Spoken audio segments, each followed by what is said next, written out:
So imagine a massive state-of-the-art manufacturing plant. Okay.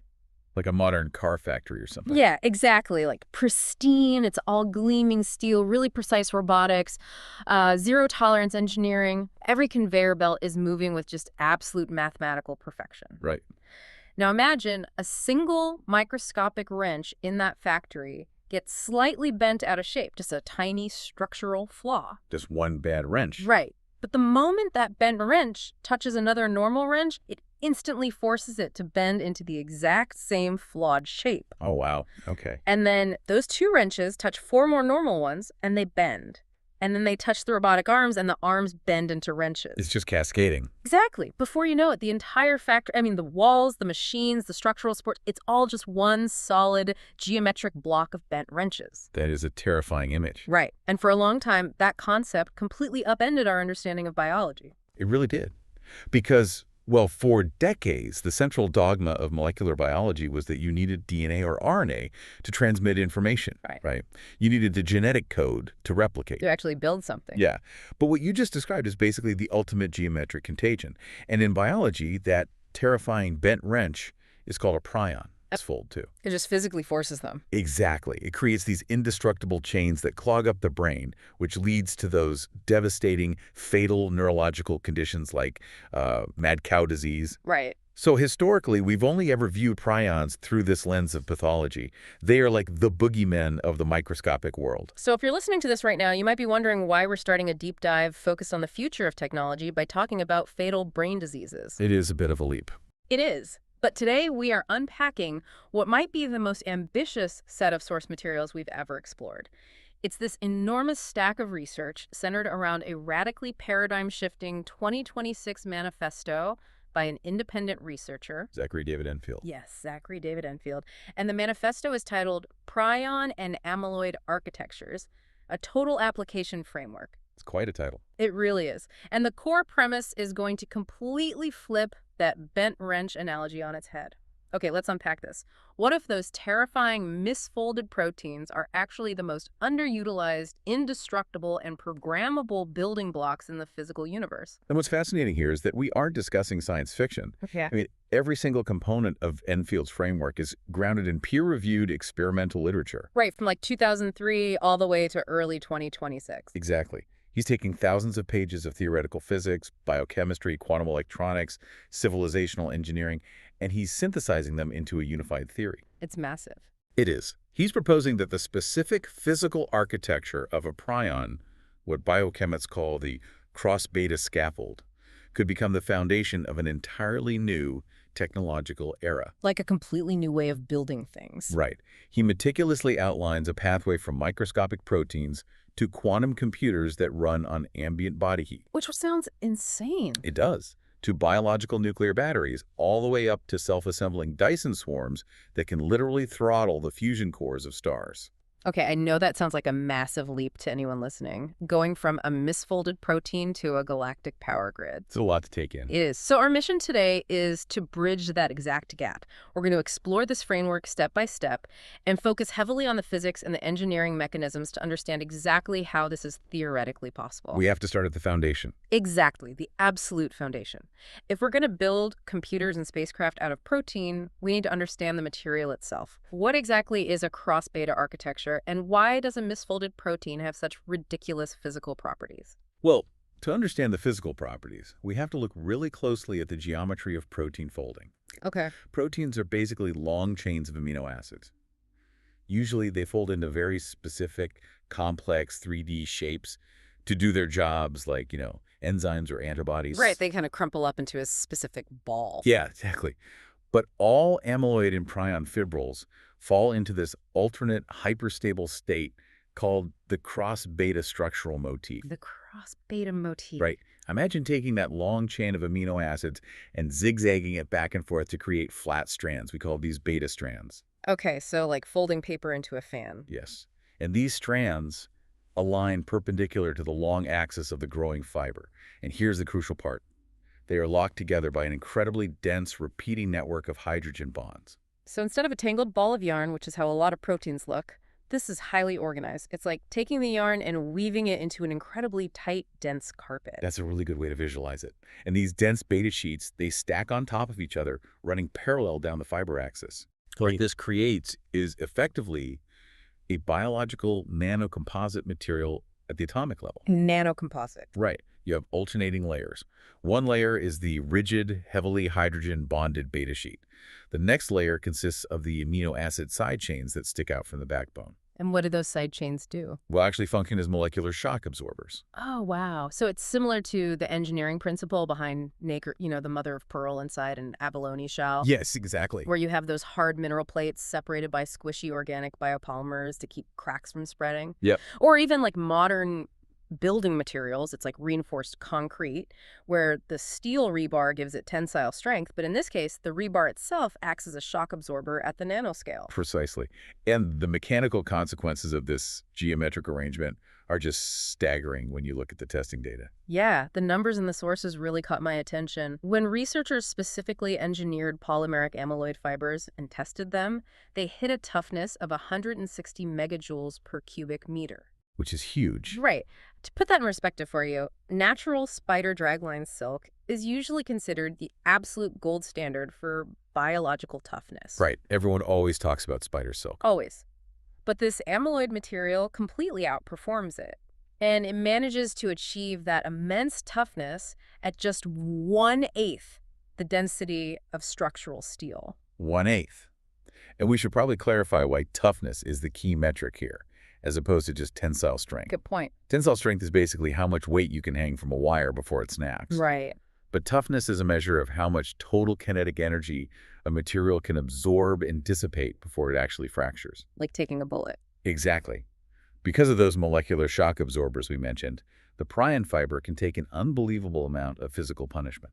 But what really makes this the ultimate building block is its chemical indestructibility. Fibrils formed from these specific sequences are near invulnerable to degradation. I mean, the sources say they can survive prolonged incubation in pure formic acid.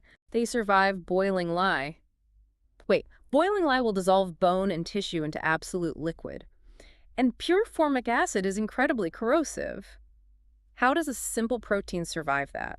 It survives because the hydrogen bond network is so dense and the structure is so thermodynamically stable that the corrosive molecules literally cannot penetrate the lattice to break the chemical bonds. It's just too tight. Exactly. The fiber has found the absolute lowest energy state possible for that specific polypeptide chain. It's essentially biologically petrified. Biologically petrified. Wow. And that stability extends to ionizing radiation, too. Really? Yeah. These fibers can withstand doses of gamma radiation that would shred the crystalline structure of silicon logic boards. It would literally melt copper conductors. But the protein survives. The radiation passes right through, Yeah. or those molecular shock absorbers just dissipate the energy without breaking the primary bonds. Okay, I have to step in here and play the skeptic because I'm sure anyone listening is thinking the exact same thing right now. Go for it. We are talking about utilizing the geometric structure of a fatal brain disease. Mammalian prions, the things that cause Creutzfeldt-Jakob disease, are notoriously impossible to sterilize in hospitals. They are very difficult to deal with. Right. You can autoclave surgical instruments, blast them with radiation, soak them in bleach, and the prion survives to infect the next patient. That is exactly why they are so terrifying. Yeah. So why on earth would we want to build our civilizational infrastructure out of an invincible pathogen? Right. That is the most immediate and critical objection anyone raises to this framework. And Enfield addresses the containment parameters meticulously in the text. Okay, how does he justify it? Well, the engineering toolkit he proposes does not use mammalian PRP. That's the specific protein responsible for human prion diseases. Okay, good. If you use human PRP, yes, you would essentially be building a biological weapon. Right. Instead, the framework relies exclusively on yeast prion determinants. Yeast prions. I didn't even know baker's yeast could get prion diseases. They do. And it's actually a fascinating evolutionary mechanism for yeast to survive fluctuating environments. But it's a whole tangent. Fair enough. The core yeast protein used in this framework is called SUP35.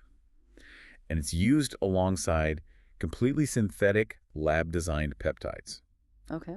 These yeast sequences and synthetic peptides, they share the exact structural logic of mammalian prions, meaning they can cascade, fold into those cross beta sheets, and build these indestructible fibers. but they possess absolutely zero infectivity to humans or any mammal. Ah, okay. So it's about separating the structural mechanism from the chemical sequence. Yes. You're borrowing the blueprint of how the fiber perfectly self-assembles, but you are not using the specific chemical key that allows it to interact with and destroy human brain tissue. That is the crucial distinction. You are harnessing the geometry of the cascade, but leaving the pathology behind completely. That makes sense. And once you realize we have a safe, indestructible nanowire, you have to look at how we manufacture it, because it completely obsoletes traditional heavy industry. Oh, so. Well, if we want to make high-grade structural steel or carbon nanotubes today, we need blast furnaces, massive robotic factories, toxic chemical precursors, and gigawatts of electrical power. Right. It's expensive and messy. Exactly. But with amyloids, you rely on a biological mechanism called seeding. This goes back to the bent wrench analogy from the start. You don't build the whole fiber from scratch. You just introduce the flaw. Right. The manufacturing paradigm is entirely inverted. You take a tiny microscopic fragment of a preformed fibril, that's the seed. Okay. You take a bioreactor and fill it with a solution of liquid monomer proteins. These are just the raw, unfolded proteins floating harmlessly in water. Just a soup of protein. Exactly. You drop that single seed into the vat. The seed acts as a geometric template. When a liquid monomer bumps into the seed, the thermodynamic forces pull it into the cross-beta shape, locking it into place. Wow. Now, the seed is 1 unit longer. It converts the liquid monomers into solid fiber, just growing exponentially. And getting the raw liquid monomer is incredibly cheap, right? Yeah. Because the sources mention using genetically modified cyanobacteria. Yes. So you just have massive vats of algae essentially pulling atmospheric carbon dioxide out of the air using regular sunlight for photosynthesis and secreting this protein feedstock. Yeah. You drop a seed in, agitate the tank, and the indestructible material literally grows itself out of air, water, and light. It's manufacturing at a structural level with near zero marginal cost. And that zero marginal cost is the economic foundation of Enfield's entire manifesto. But as you know, structural material is just the beginning. Right, exactly. Because having an indestructible, self-growing, near zero cost nanowire is fantastic if you want to build a bridge or a building. Sure. But a structural wire isn't much use for advanced technology if it just sits there. If we're talking about building computers or energy grids, the material needs to be active. It needs to conduct or sense or compute. Which brings us to the electric, acoustic, and quantum properties of the cross-beta scaffold. Okay, let's get into it. This is where the framework elevates the material from biological Kevlar to an advanced metamaterial. It turns out that this specific protein geometry is intrinsically conductive. Really? Yeah. In 2021, a landmark biophysics study proved that these fibers can conduct electrons over micrometer distances entirely on their own, without being coated in gold or silver. Just the bare protein. Just the protein. They achieve this through a quantum mechanical phenomenon called pi-p stacking. Wait, organic semiconductors are notoriously inefficient. Usually when you try to push an electron through a protein or plastic, the electron just hits an atom, scatters, loses its energy as heat, and the current dies almost immediately. That's the normal problem, yes. How does a simple protein manage to hold onto the electron over that kind of distance? And what exactly is pi-p stacking? To visualize this, we have to zoom way into the core of the amyloid fiber. Okay, zooming in.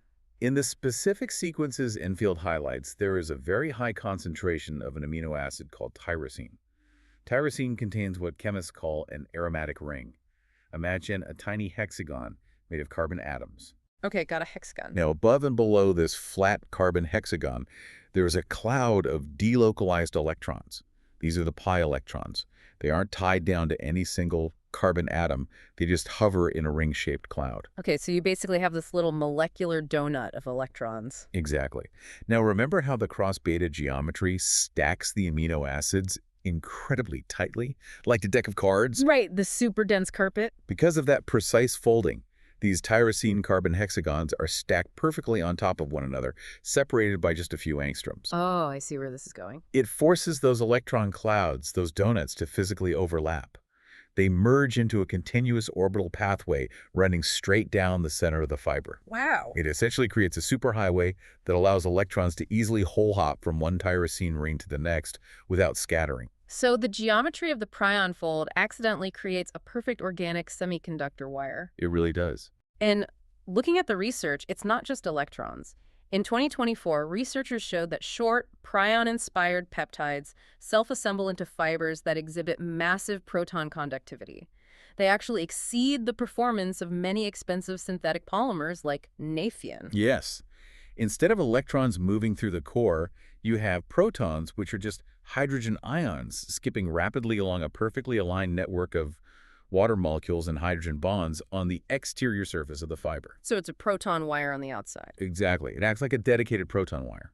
In practical terms, this makes the material an ideal candidate for proton exchange membranes, and those are the absolute bottlenecks in modern hydrogen fuel cells and biofuel cells. But the electrical properties go even further, and this is the part of the manifesto that genuinely made me pause. The fibers are highly piezoelectric. Yes, this is a huge deal. Now, for anyone who hasn't encountered that term recently, piezoelectricity is a physical property where if you squeeze, bend, or apply mechanical stress to a material, it generates an electrical charge. Right. The classic everyday example is the clicker on a gas grill or a lighter. You press the button, a tiny hammer strikes a piezoelectric quartz crystal, and that physical impact forces the crystal to generate a spark. That is the exact mechanism. And certain peptide nanotubes derived from these amyloid structures naturally assemble into a non-centrosymmetric hexagonal crystal structure. Non-centrosymmetric. That's the key physics term here. It means the molecular lattice does not have a central point of symmetry. Why does that lack of symmetry matter for making electricity? Because when the crystal is at rest, the centers of positive charge and negative charge in the lattice perfectly overlap. They cancel each other out. There is no voltage. Okay. But because the lattice is asymmetrical, the moment you apply physical pressure, the moment you squeeze it, the positive ions and negative ions are forced to shift by slightly different distances. Oh, so they separate. They separate. That separation of charge creates an immediate electrical potential, a voltage. Because of the unique C6 hexagonal symmetry of these prion fibers, they exhibit extreme piezoelectric coefficients, up to 60 picometers per volt. It's incredibly sensitive. They are incredibly sensitive transducers. They can turn the slightest mechanical stress or even ambient acoustic sound waves passing through the air or water directly into usable electrical power. Which perfectly explains this absolutely stunning study from 2024 regarding oncology and cancer therapy. Yes, the ultrasound study. Researchers essentially figured out how to build a wireless biological electroshock therapy for solid tumors. They took these piezoelectric amyloid fibrils and injected them directly into a tumor in a mouse model. Because they're small enough to fit. Exactly. They penetrate the interstitial spaces between the cancer cells. Then the doctor simply placed a standard non-invasive ultrasound wand on the outside of the body and pulsed the tumor with high-frequency sound waves. And we know exactly what happens next based on the piezoelectric mechanism. Right. The sound waves are mechanical pressure. They hit the amyloid fibrils buried in the tumor, causing them to physically vibrate and flex back and forth thousands of times a second. Like a microscopic earthquake. Yeah, and because of the non-centrosymmetric lattice, that rapid flexing generated a localized electrical charge of about 1 volt, right there inside the microenvironment of the tumor. And 1 volt doesn't sound like much to us, but at the cellular level, it's devastating. That localized charge drives aggressive oxidative chemistry in the immediate vicinity. It creates ROS. Right, reactive oxygen species. These are highly unstable molecules that act like microscopic wrecking balls, tearing apart the cell membranes and DNA of the cancer cells. It induces apoptosis-programmed cell death exclusively in the area where the sound waves intersect with the fibers. Which is incredible. And the elegance of this approach is what happens after the treatment. You haven't pumped the patient full of highly toxic systemic chemotherapy drugs that poison the whole body. You haven't surgically excised tissue. You just use sound. You use sound waves to wirelessly power a microscopic biological generator. And once the tumor is destroyed, what happens to the generator? It's just made of food-grade, naturally occurring amino acids. It just dissolves. Biological enzymes eventually degrade it, and it harmlessly dissolves back into basic nutrients the body can absorb. It's an incredibly profound proof of concept. But Enfield pushes the physics even deeper than piezoelectricity. He dedicates layer 1 of his civilizational framework to something called quantum coherent electron transport. We're venturing into quantum biology here. We are, which is a frontier field, so we need to tread carefully and ground this in reality. It is the absolute bleeding edge, but it is deeply grounded in established observable physics. The best way to understand it is to look at natural photosynthesis. Okay. For a long time, physicists couldn't understand how certain photosynthetic organisms, specifically green sulfur bacteria, could survive at the bottom of the ocean where almost no sunlight reaches. Because they'd starve. Right. To survive, they have to capture a single photon of light and transfer its energy to their reaction center with near 100% efficiency. If they lose that energy as heat, they die. And in classical physics, an energy packet bouncing around a cell randomly should lose a ton of energy. Exactly. So how do they achieve near-perfect efficiency?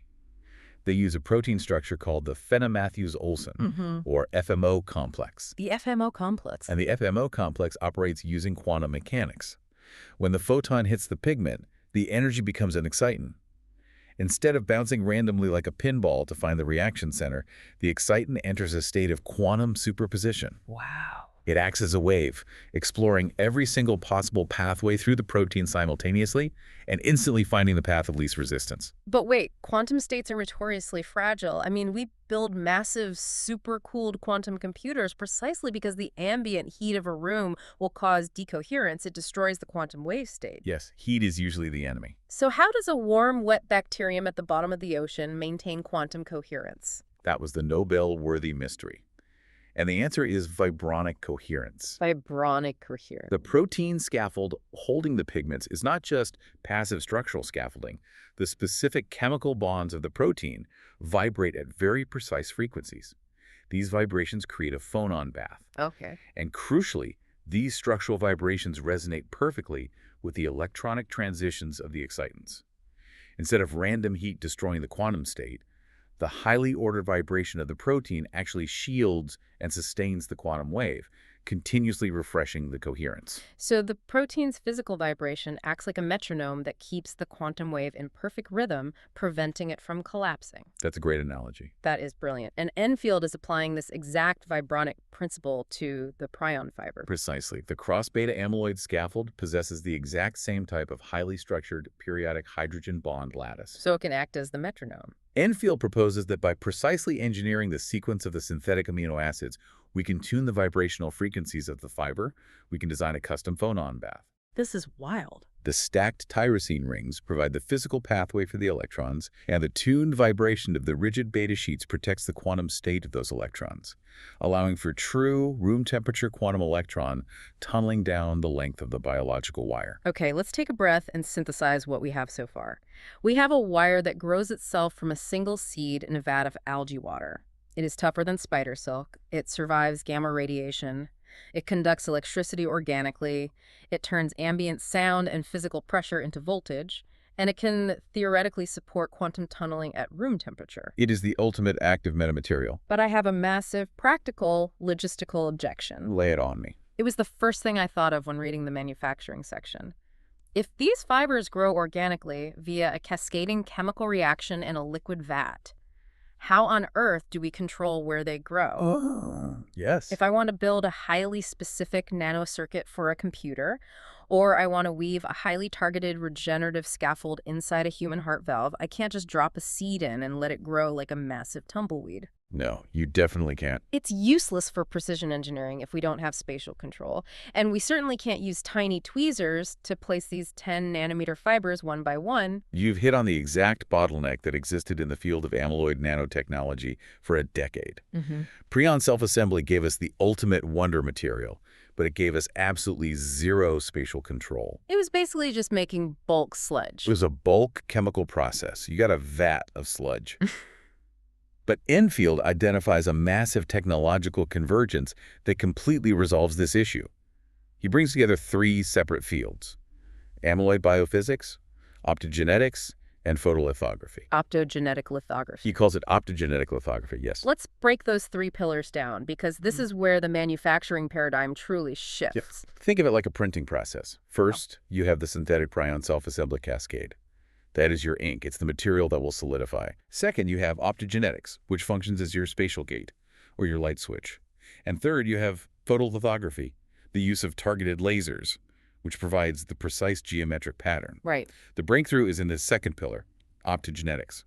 This field originally started by taking light-sensitive proteins from the eye spots of algae and putting them into mammalian neurons so we could turn brain cells on and off with lasers. Right, it's using light to control biology. So how does Enfield apply that to our indestructible wire? By genetically fusing the proteins. You take a light-responsive protein. Domain researchers use things like Cry2, LOV2, or the highly advanced Phobit system, and you physically attach it to our synthetic Prion sequence. You engineer a single hybrid molecule. And what happens when you do that? In the dark or under normal ambient lighting, this attached optogenetic domain acts as a physical barrier. Through a process called steric hindrance, it folds over and literally blocks the Prion sequence. That just covers it up. It holds it in a cramped shape that absolutely prevents it from cascading. Yeah. But you can have an entire 10,000-gallon bioreactor filled with this modified protein soup in the dark, and it does absolutely nothing. It stays liquid. It is a perfectly stable, harmless liquid monomer. You can pump it through pipes, you can inject it into a body, it stays liquid. But the moment you expose it to a specific light? The moment you illuminate it with a very specific targeted wavelength of light, for instance, a highly focused 470 nanometer blue laser, the optogenetic domain absorbs that photon. The energy causes a rapid chemical shift, a cis-trans isomerization. So it changes shape. The light-sensitive domain immediately changes shape and swings out of the way. The physical block is removed, the Prion domain is suddenly unleashed, it snaps into its thermodynamically favored cross-beta shape, and the cascade instantly begins. Wow. But here's the magic. The solidification only activates in the exact three-dimensional volume of space where the laser light intersects the liquid. So if I'm visualizing this correctly, it's basically like having an invisible 3D printer. The vat of liquid is completely transparent, but you fire intersecting lasers into the center of the vat, and wherever the light beams cross, the liquid instantly hardens into this indestructible cross-beta wire. That is exactly what you're doing. You're literally writing physical conductive architecture into existence using light. And the resolution dynamics of this process are fascinating. The initial activation of the protein is bound by the optical diffraction limit of the light used. Using advanced techniques like two-photon lithography, we can focus that light point down to a voxel, a 3D pixel that is just 100 to 200 nanometers wide. So we can draw features that are a fraction of the width of a human hair. Yes, but it gets better because of the cascade effect. Oh, right, because it grows. The laser light triggers the start of the fiber, but once started, the thermodynamically driven Prion cascade amplifies the signal.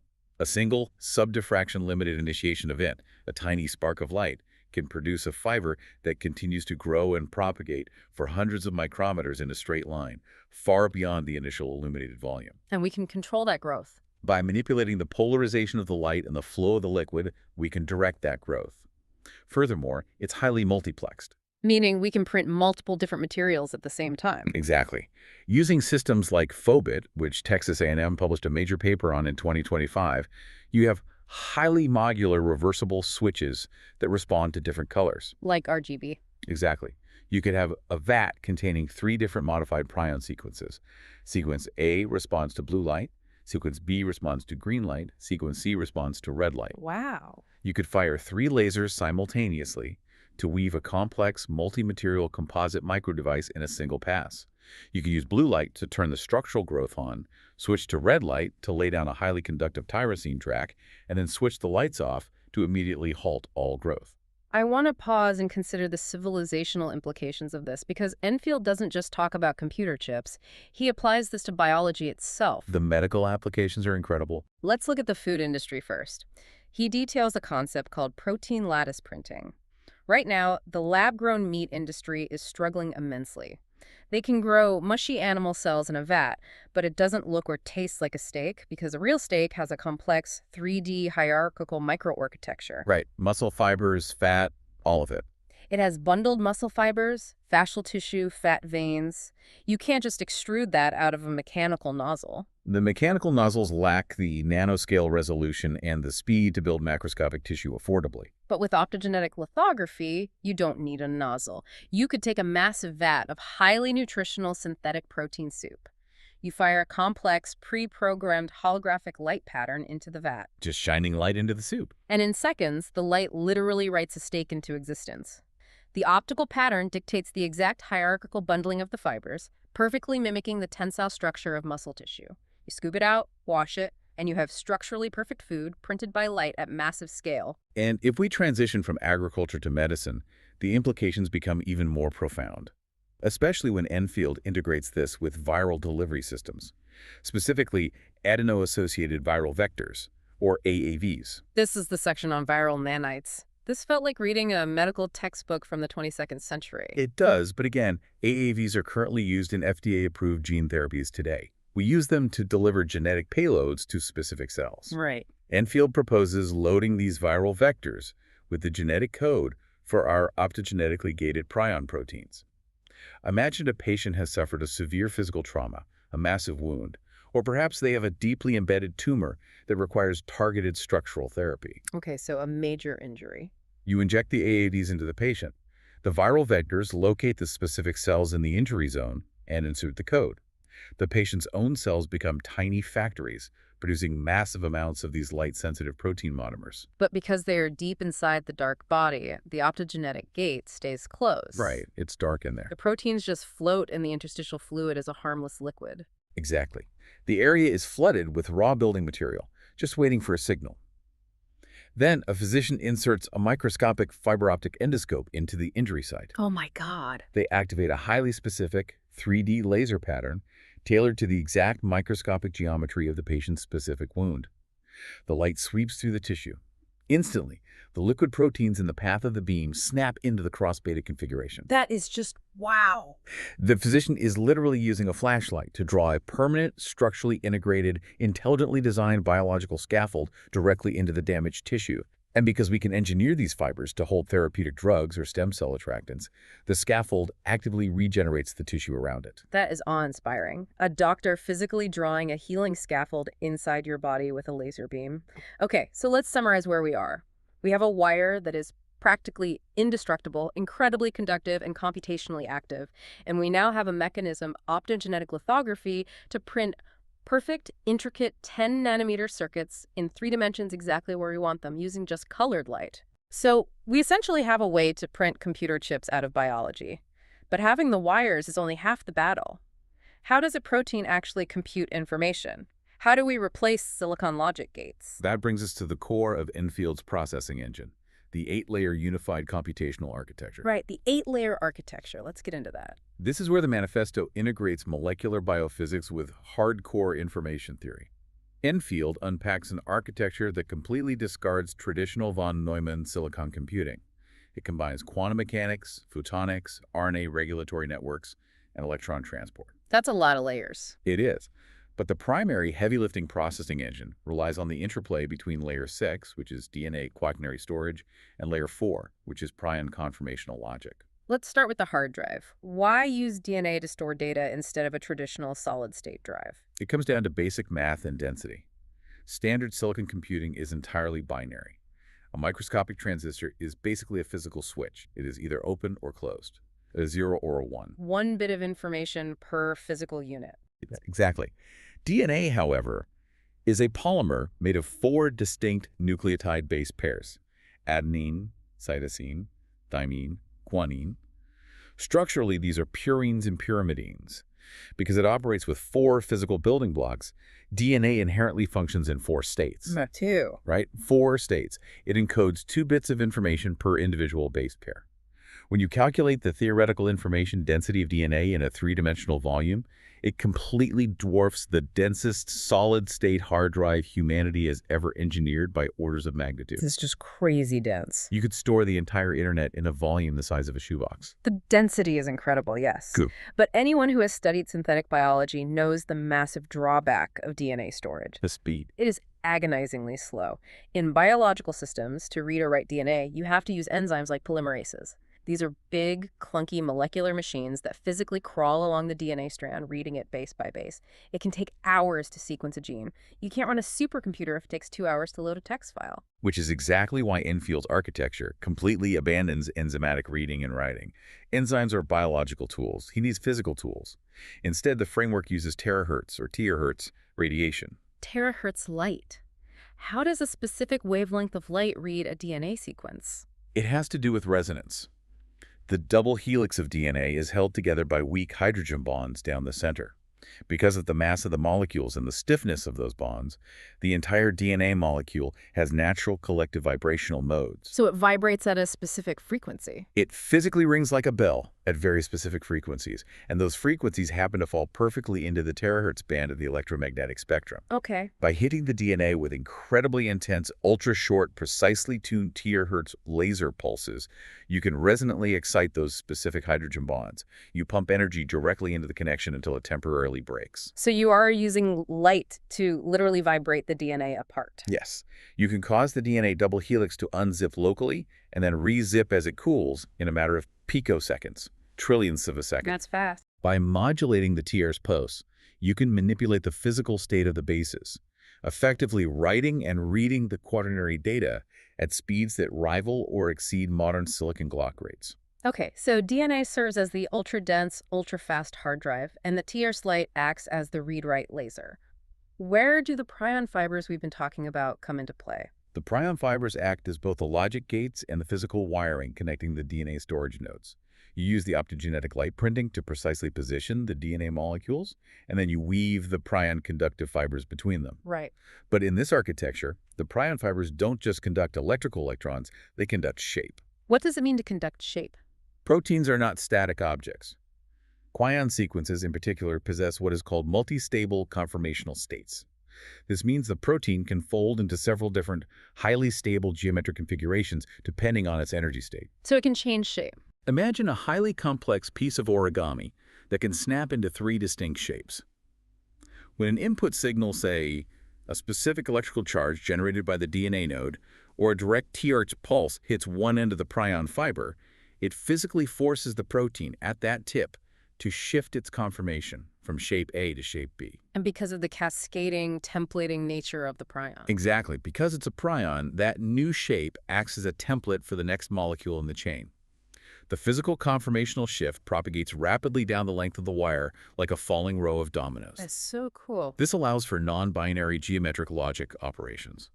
The logic gate doesn't just switch on or off. It modulates through multiple physical states, propagating complex signals purely through structural geometry. All right, I have to stop you here because I'm reading Enfield's Total Descent Destruction Addendum at the end of the manifesto, and there is a massive, glaring physical objection to this entire computing model. Let's hear it. I can see why critics would tear this apart. The whole system relies on firing intense terahertz radiation at DNA to clock the computer and unzip the bases. But biological DNA is wet. It requires an aqueous environment to maintain its structure. It does. And if you look at the physics of the water molecule H2O, it has a strong electric dipole moment that looks like Mickey Mouse, with the positive hydrogen ears on one side and the negative oxygen face on the other. Right. Because of this uneven charge, water molecules absorb terahertz radiation incredibly aggressively. They try to spin to align with the oscillating terahertz wave, creating massive molecular friction. Liquid water is practically a brick wall to terahertz light. That is absolutely correct. So if you fire a high-energy terahertz laser into a wet DNA matrix, the water is going to absorb 99% of that energy. The water will heat up instantly, completely boiling the local nanoscopic environment. Yeah. It would physically tear the delicate protein logic gates apart and permanently denature the DNA. It sounds like a beautifully designed computer that instantly incinerates itself the moment you turn it on. It seems physically impossible. It is the most technically sophisticated and devastating objection one could raise. And it's precisely why Enfield doesn't just rely on biophysics. He integrates the groundbreaking 2025 Caltech discovery regarding thermodynamic computing, which was published in Nature. Thermodynamic computing. Yes. The critic making that objection assumes that heat is the enemy of computation. We have been conditioned by 70 years of silicon engineering to view heat as toxic waste. Yeah. You put giant fans and liquid cooling on a computer because heat destroys the logic states. Right. But in thermodynamic computing, heat is not the enemy. Heat is the battery. Wait, you are saying the heat from the boiling water actually powers the computer? Yes. The Caltech team demonstrated a paradigm shift. They built complex enzyme-free DNA logic circuits. To drive the computation forward, they didn't use electricity. They used highly localized thermal ramps, rapid microscopic cycles of heating and cooling. Oh, wow. Biological molecules exist in the thermodynamic landscape. When the terahertz pulse hits the water rapidly absorbs it and generates an intense, highly localized thermal spike. That thermal spike is not a destructive bug. It is the exact physical mechanism designed to drive the DNA state transition. I need to wrap my head around this. The laser fires, the water absorbs it, and flashes hot. The heat pushes the DNA molecules out of their low-energy resting state, their equilibrium, into an active high-energy state, causing them to perform the unzipping or the logic operation. And then? Then, the ambient fluid instantly cools the nanoscopic area back down, locking the new information state into place. The T-Hertz pulse acts as the trigger. The localized thermal spike provides the raw kinetic energy to push the conformational change down the prion fiber, and the rapid ambient cooling cycle recharges the system for the next operation. That is utterly brilliant. It takes the biggest physical liability of the system water's T-Hertz absorption and completely flips it into the primary engine of the computation. And Enfield takes this even deeper into the fundamental physics of information. Traditional silicon computing is inherently wasteful because it operates far above what physicists call the Landauer limit. Rolf Landauer's principle. This is the idea that information is physical, right? Correct. Landauer proved mathematically that while reversible computation can theoretically cost zero energy, the physical act of erasing a single bit of information must always dissipate a minimum unavoidable amount of energy into the environment as heat. It increases the entropy of the universe. Exactly. Modern silicon logic gates constantly erase information. If you take an AND gate, you put 2 bits of input in, but you only get 1 bit of output out. Information was irreversibly lost, and therefore waste heat was permanently generated. Which is why server farms require gigawatts of power just to run air conditioning. Exactly. But this prion DNA architecture utilizes Brownian motion. It harvests the random ambient thermal noise of the fluid environment to physically jiggle the molecules through reversible logic gates. It jiggles them. Yes, the computation is thermodynamically favored. Because the prion logic gates propagate changes geometrically and the DNA stores it reversibly, the architecture preserves information rather than constantly erasing it. That's incredible. It operates incredibly close to the reversible Landauer limit. It computes with near-zero thermodynamic waste. It literally rides the natural thermal fluctuations of the water. That is just mind-expanding. We have a computer that doesn't fight the ambient heat of its environment. It surfs on it. It surfs on it, yes. But I see Enfield doesn't stop at classical logic. The sources outline Layer 7, which claims to integrate this biological architecture with photonic quantum computing. How do we get from heat-powered DNA to manipulating quantum photons? This brings us back to the sheer geometric luck, or perhaps evolutionary perfection, of the cross-beta fiber. These structural prion fibers are intrinsically chiral. Chiral, meaning they have a specific handedness, like a right hand versus a left hand. Yes. Instead of being perfectly straight cylinders, the beta sheets naturally twist as they stack, forming a pronounced helical structure. They spiral. Like a corkscrew. Exactly. And because of this deep structural helicity, if you lightly metallize or dope the prion fiber, it acts as a highly selective optical waveguide for single photons, explicitly based on their polarization. Okay, what does that mean in practice? It means a left-handed helical fiber will selectively propagate left circularly polarized light while scattering or reflecting right circularly polarized light. And why is circular polarization so critical for quantum computing? Because in photonic quantum computing, we don't use electrical charges for zeros and ones. We use the polarization state of a single particle of light. Left circular polarization represents the 0 qubit state, and right circular polarization represents the 1 qubit state. One of the massive hurdles in building optical quantum computers is precisely routing and managing these delicate photons without destroying them. So by routing the quantum photons through these biologically grown chiral helical fibers, the fiber itself naturally acts as a beam splitter and a polarizing filter. Exactly. It perfectly separates and manages the qubits purely through its physical geometry. It implements the foundational, complex optical routing requirements for linear optical quantum computing, specifically what is known in physics as the KLM architecture. But biologically. Right. Instead of requiring a massive, multi-million-dollar optical table covered in incredibly fragile synthetic mirrors and beam splitters inside a vacuum chamber, the biological wire does it organically, at room temperature. No cryogenic dilution refrigerators required. Okay, let's step back and look at the whole picture. We have an invisible, 3D, light-printed, room-temperature quantum supercomputer that runs entirely on ambient heat and terahertz light. It is a masterpiece of nanoscale engineering. It really is. But I have to bring us back to the macroscopic world. What if we want to power something much, much larger than a nanocircuit? What if we want to power a city or an aircraft or a deep space probe? Lurfing on ambient heat and Brownian motion isn't going to generate the megawatts required for heavy industry. That's very true. How does this biological framework handle massive energy generation? That brings us to the most provocative engineering proposal in the manifesto, the Prion nuclear convergence. Okay, here we go. To understand the leap Enfield is making, we first have to understand the fundamental, crippling flaw in every existing nuclear battery we build today. You're talking about beta-voltaic cells. These are the nuclear batteries they put in pacemakers or deep space satellites, right? Yes, in a conventional beta-voltaic cell, the design is fairly simple.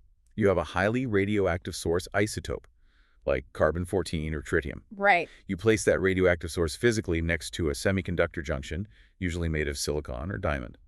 As the isotope undergoes natural radioactive decay, it violently fires off high-energy electrons, beta particles. And the goal is for those beta particles to smash into the semiconductor, knock loose more electrons, and create an electrical current. That's the idea. That sounds solid. So what's the crippling flaw? The flaw is the physical geometry of the battery itself. The radioactive atoms and the semiconductor atoms are separate layers. When an atom decays deep inside the chunk of radioactive material, the beta particle has to travel through the surrounding radioactive atoms, cross the physical gap between the materials, and then enter the semiconductor. It has to make a journey. Exactly. And during that tiny microscopic journey, the beta particle constantly collides with other atoms. It loses its kinetic energy, dissipating it as useless heat.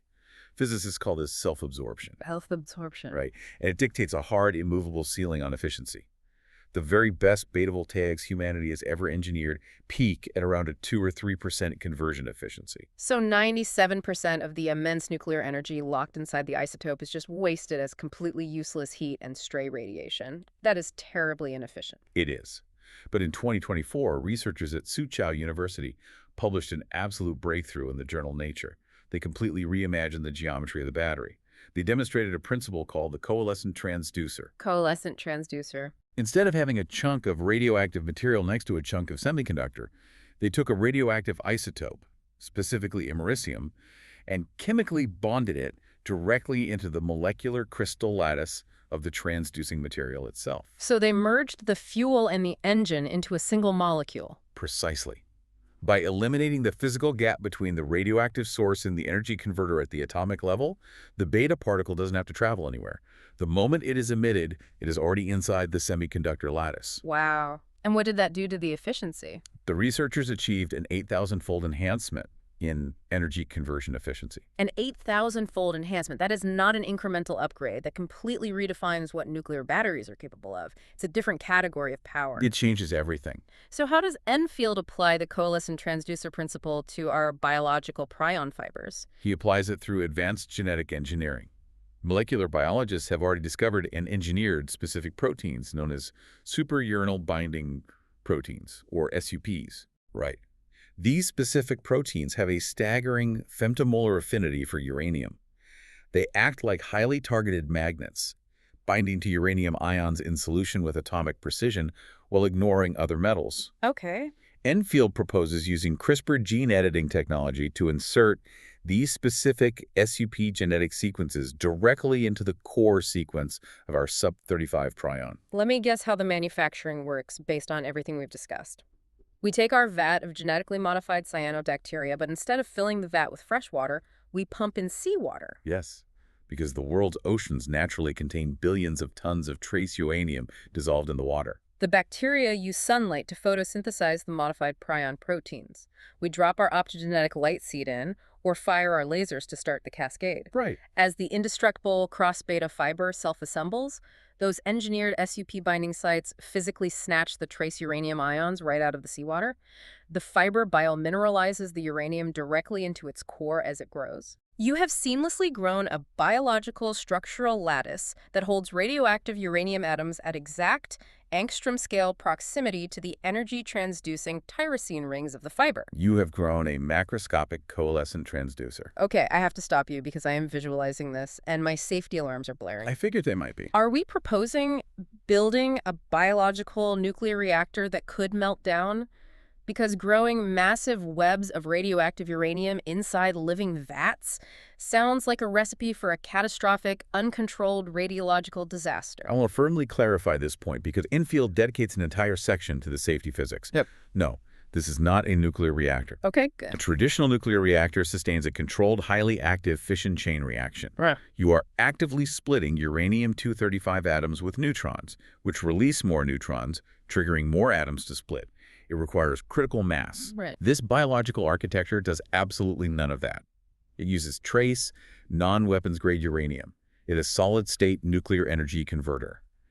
It simply sits there and passively captures the ambient energy from the natural, spontaneous, slow radioactive decay of the uranium atoms. It physically cannot melt down because there is no chain reaction occurring. Understood.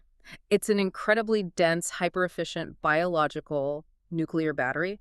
But wait, earlier we said radiation shreds silicon. If this battery is constantly bombarded by its own internal radiation from the decaying uranium, won't the fiber just degrade and fall apart over time? That is the beauty of the cross-beta architecture. Remember, we established earlier that the dense hydrogen bond network and the molecular shock absorbers make the fiber practically immune to ionizing radiation. Oh, right. Silicon chronologic gates get their crystalline lattices permanently misaligned by radiation. The protein fiber simply absorbs the impact and maintains its geometry. These biological batteries would operate continuously for decades or centuries, far outlasting any synthetic alternative. And reading the framework, the efficiency goes beyond just catching the beta particles. Enfield describes a trimodal harvesting mechanism. What are the three modes? It is an absolute masterclass in squeezing every single drop of physics out of a decaying atom. Mode 1 is the beta voltaic capture we just discussed, catching the emitted electrons. Okay. Mode 2 leverages the piezoelectric properties of the fiber.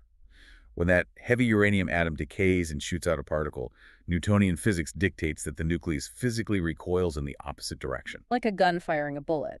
Every action has an equal and opposite reaction. Exactly. That violent atomic recoil creates a microscopic mechanical shock wave, a phonon that ripples through the surrounding crystal lattice. Because the amyloid fiber is highly piezoelectric, it harvests that mechanical shock wave and immediately turns it into additional electrical voltage. Wow. And mode 3 harvests the heat. The natural thermal gradient between the hot, decaying uranium core and the cooler exterior of the fiber creates a thermoelectric effect which the conductive pathways also capture as usable current. Beta voltaic, piezoelectric, and thermoelectric. It catches the electron, it catches the mechanical kickback, and it catches the heat waste. It is a perfectly efficient energy scavenger. Now I want you to scale that concept up to macroscopic engineering. Okay. Imagine engineering the outer structural skin of a hypersonic atmospheric vehicle or the deep pressure hull of a nuclear submarine using this biomaterial. Well, structurally, it makes sense. It's much tougher than spider silk or Kevlar. It's a fraction of the weight of steel, and it can survive immense thermal and kinetic stress. Yes, but it is so much more than armor. Because of this integration, the submarine hull is simultaneously the structural armor protecting the crew. The active sensor array, because its piezoelectric nature, allows the ship's computer to feel and measure physical stress and acoustic signatures in the water. Wow. And it's the primary nuclear power plant driving the propulsion systems. It is a single, unified metamaterial. And because it's fundamentally a templating prion, if the submarine takes damage, if the hull cracks under extreme pressure, The exposed fractured ends of the prion fibers immediately act as active seeds. They draw raw protein monomers from a built-in circulating reservoir system within the hull to spontaneously, thermodynamically regrow the cross-beta lattice. it heals itself. The hull actively reseals the breach. It is a self-repairing, self-powering, sensory structural skin. I need to take a breath and map out the trajectory we've been on. We started an hour ago inside a medical textbook looking at a microscopic, misfolded protein that causes neurodegenerative brain disease. We isolated its geometry and turned it into an indestructible wire. Yes. We used lasers to invisibly print it into 3D space to make room-temperature quantum computers, and then we engineered it to pull uranium from seawater to build self-repairing, nuclear-powered submarine hulls. It's quite a ride. If a single biological node can manufacture its own structure out of algae, run quantum calculations using ambient heat, and generate multimodal nuclear power, what happens when we scale this beyond a submarine? What happens when a civilization takes this technology to the stars? The logical endpoint of this integration takes us to the most theoretical but arguably the most profound section of Enfield's manifesto. Addendum the fourth. The geometry of civilization. The geometry of civilization. To understand how this tech reshapes the cosmos, we have to look deeply into the underlying physics of information. Specifically, we have to look at John Archibald Wheeler's it-from-bit theory and the Beaconstein-Hawking black hole entropy formula. Okay, John Archibald Wheeler was the legendary physicist who actually coined the term black hole. What is the it-from-bit theory? Wheeler spent his life studying quantum mechanics and relativity, and he arrived at a startling conclusion. He proposed that the fundamental base-level fabric of the universe isn't matter, and it isn't even energy. It is information. Information. Every physical particle, every force field, every atom is ultimately the physical manifestation of a binary yes or no choice, a bit. The physical id is derived entirely from the informational bit. Information precedes physics. Okay, so the universe is essentially a massive computer processing information. How does that tie into Stephen Hawking and Jacob Bekenstein's work on black holes? Bekenstein and Hawking were trying to solve the information paradox. If you throw a massive encyclopedia into a black hole, does the information inside the book disappear from the universe forever? Right. They proved mathematically that it doesn't. They proved that all the information about everything that has ever fallen into a black hole is not stored inside the massive three-dimensional volume of the hole. It is holographically encoded on the two-dimensional surface area of the event horizon. The event horizon being the point of no return. Yes. The math dictates that the 3D volume is essentially a physical illusion projected by the 2D surface. The surface area is the total information of the system. The part perfectly contains the whole. This is fascinating physics, but I have to ask, how does the holographic projection of a black hole relate to a vat of modified yeast proteins? Because, as Enfield brilliantly points out, the cross-beta Prion scaffold is a literal physical manifestation of this exact holographic information geometric logic. Wait, really? Look closely at a single growing prion fibril. The active growing tip is incredibly small. It is just 4.8 angstroms thick. It is essentially a two-dimensional plane. But that tiny 2D surface area contains the complete, perfect geometric instruction set required to build the entire, infinite, massive 3D fiber network. Because the shape of the tip dictates the shape of the next molecule to attach. Exactly. You don't need external DNA blueprints telling the system how to build the structure step by step. Okay. You don't need a central processing unit directing the construction. The surface is the information. The geometry is the program. That's beautiful. The physical object is its own code. It builds itself infinitely based purely on the information encoded on its 2D boundary. So we aren't just engineering a cool, strong material. We are tapping directly into the fundamental holographic mathematical structure of the physical universe. Which is exactly why Enfield uses this biophysics to completely redefine the Kardashev scale. Ah, the Kardashev scale. Yes, the standard metric astrophysicists use to measure a hypothetical alien civilization's level of technological advancement, based entirely on their energy consumption. A Type I civilization controls the energy of an entire planet. A Type II civilization controls the total energy output of their host star. A Type III civilization controls an entire galaxy. Right. And usually when science fiction or futurists imagine a Type II civilization, they imagine a species that has mined entire planets to forge billions of tons of steel. We imagine them building a massive, clunky, physical megastructure, a Dyson swarm of giant solar panels to physically surround their sun. It's always an industrial vision of the future. But Enfield argues that this deeply industrial vision assumes a primitive separation between the civilization and its infrastructure. It assumes there is a builder with a hard hat and a separate built thing. Right. But when you harness the prion logic biology we've been discussing, the organism is the infrastructure. You do not build a Dyson swarm. You grow it. Wait, if I follow the logic of the seeding bioreactor, we aren't talking about humanity sending massive fleets of rockets into space carrying steel girders. Not at all. You construct a tiny automated seed package, a small capsule containing our engineered cyanobacteria, the DNA computing architecture, the viral nanites, and the optogenetic triggers. You launch that small capsule and land it on a carbonaceous asteroid orbiting the sun. And then? The bacteria wake up from dormancy. They use the intense, unfiltered starlight for photosynthesis. They use the asteroid's abundant carbon and trace metals as raw metabolic materials. They begin to secrete the liquid protein monomers. And the optogenetic seeds trigger the cascade? The bacteria spin a massive, rapidly expanding web of piezoelectric amyloid fibers directly into the vacuum of space. As the biological swarm grows across the asteroid, its surface area increases, allowing it to harvest more starlight, which provides more energy to grow faster. Wow. The infrastructure builds itself exponentially across the solar system at absolute zero marginal cost. A self-replicating, solar system-spanning supercomputer and power grid grown from a single biological acorn. It's incredible. But Enfield's framework suggests this swarm isn't just passively catching sunlight like a dumb mirror, right? It's highly active. It is aggressively active. Once this biological Dyson swarm fully surrounds the host star, the interconnected piezoelectric cross-beta web acts as a singular, coherent electromagnetic field. And the swarm can use this field to perform something called helioseismology. Helioseismology, the study of the vibrations of stars. Yes, stars are fluid dynamics engines.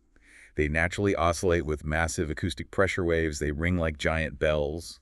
The biological swarm, by precisely coordinating the mechanical oscillation of its billions of miles of piezoelectric panels, can couple its own acoustic resonance to the star's natural frequencies. Can sing back to the star. It's exactly. By driving highly targeted acoustic pressure waves deep into the stellar interior, the swarm can physically compress the star's nuclear core. That acoustic compression violently increases the core density and temperature, which physically throttles the star's nuclear fusion reaction up or down. That's insane. The civilization isn't just catching stray sunlight. They have their hand directly on the throttle of the star's fusion engine. They can turn the sun up to generate massive power bursts or turn it down to conserve fuel and extend the star's lifespan by billions of years. That level of macroengineering is almost incomprehensible. But reading the final notes on the swarm, the star throttle isn't even the most advanced capability. They use this massive energetic structure for communication, utilizing the Gravitational mechanism. Ah, yes. I had to look this up because it sounded like magic. It sounds like magic, but it is deeply rigorous general relativity. In 1962, the physicist M.E. Gravitational proves mathematically that if you have an incredibly massive, strong background magnetic field, high-frequency electromagnetic waves can be converted directly into gravitational waves. Gravitational waves, literally creating ripples in the fabric of space-time itself. Yes, a biological Dyson swarm generating a coherent, rotating electromagnetic field millions of miles across around a star creates the absolute perfect conditions for the Gravitational mechanism. So they can pulse it. The civilization can pulse the swarm to convert its vast electromagnetic energy directly into focused gravitational waves. They effectively turn the entire star system into a galactic-scale space-time transmitter. And why go through the trouble of making gravity waves? Why not just use powerful radio lasers to communicate with other star systems? Because the galaxy is filled with dust, gas, plasma, and rogue planets. Radio waves and lasers get absorbed, scattered, and degraded over interstellar distances. But gravitational waves interact incredibly weakly with matter. They just go right through. They pass straight through dust clouds, planets, and even other stars completely unhindered. By utilizing the swarm as a Gravitational transmitter, the civilization creates an unblottable zero-latency communication network that spans the entire galaxy. Okay. That is the ultimate dizzying peak of the framework. A civilization that spans the galaxy, communicates instantly through unblockable ripples in space-time, and is powered by invisible biological webs that manually throttle the nuclear fusion of stars. It's an incredibly beautiful vision. It really is.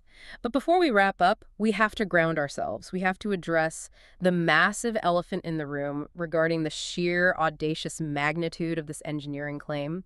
We have to look at how these technologies actually integrate and address the remaining skepticism. It's vital that we do. A claim of this magnitude, proposing a total civilizational rewrite, invites and demands severe, unforgiving skepticism. Right. And looking at Enfield's Addendum V, the most human, practical engineering objection is this. This is a massive house of cards. The House of Cards argument, yeah. Think about what we've discussed today. For this civilization to work, it requires 5 or 6 wildly advanced, unproven technologies to integrate perfectly.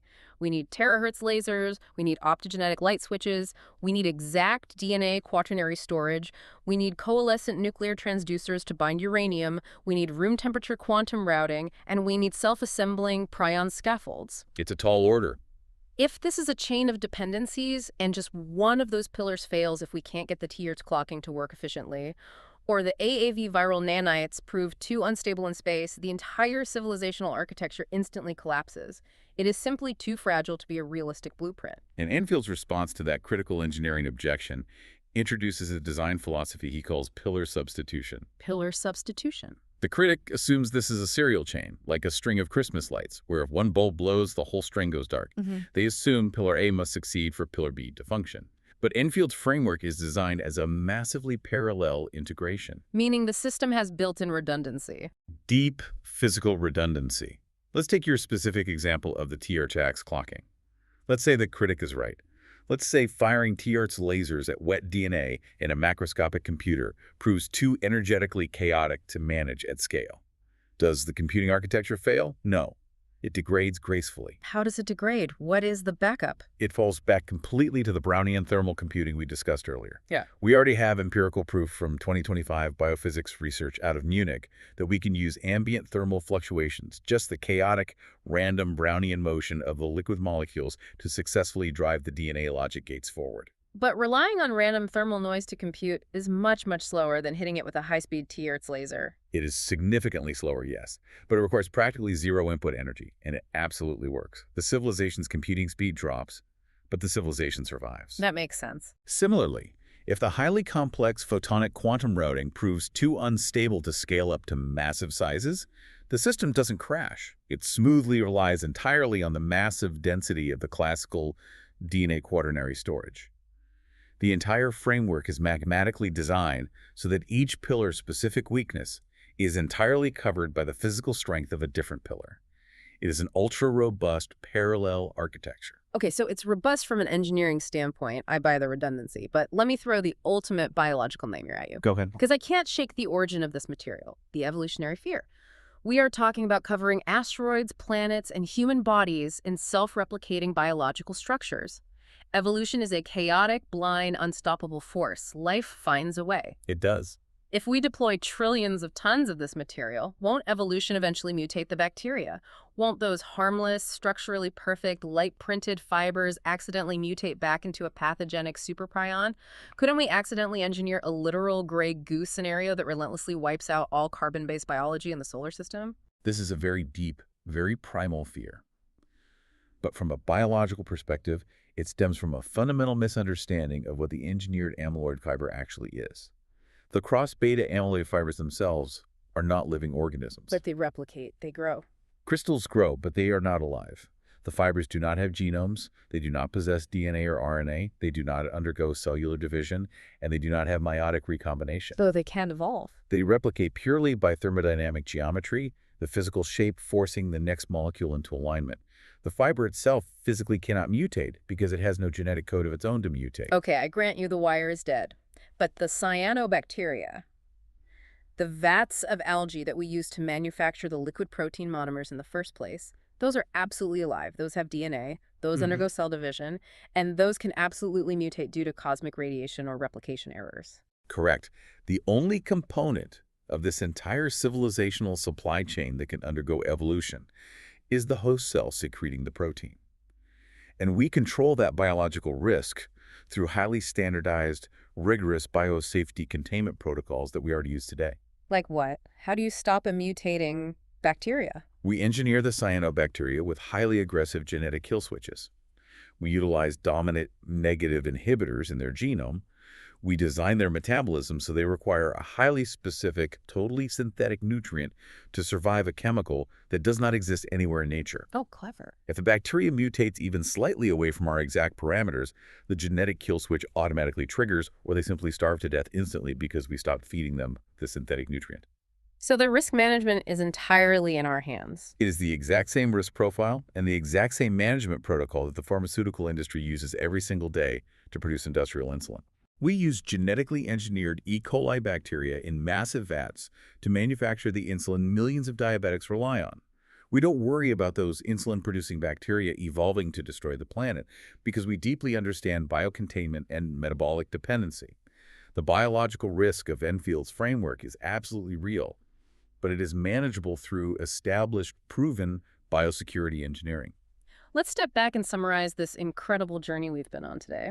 We started by looking at a medical phenomenon, the misfolded proteins behind devastating brain diseases. We isolated the bent wrench, and through Zachary David Enfield's massive integrative framework, We saw how that simple geometric flaw can be transformed into an indestructible nanoscale wire. We covered a lot of ground. We did. We learned how to use optogenetics and lasers to print those invisible wires into 3D structures. We saw how those structures use the ambient heat of their environment to power incredibly dense DNA quantum computers, and how we can genetically engineer them to wrap around trace uranium atoms to supercharge themselves into multimodal biological nuclear batteries. And then we took it to space.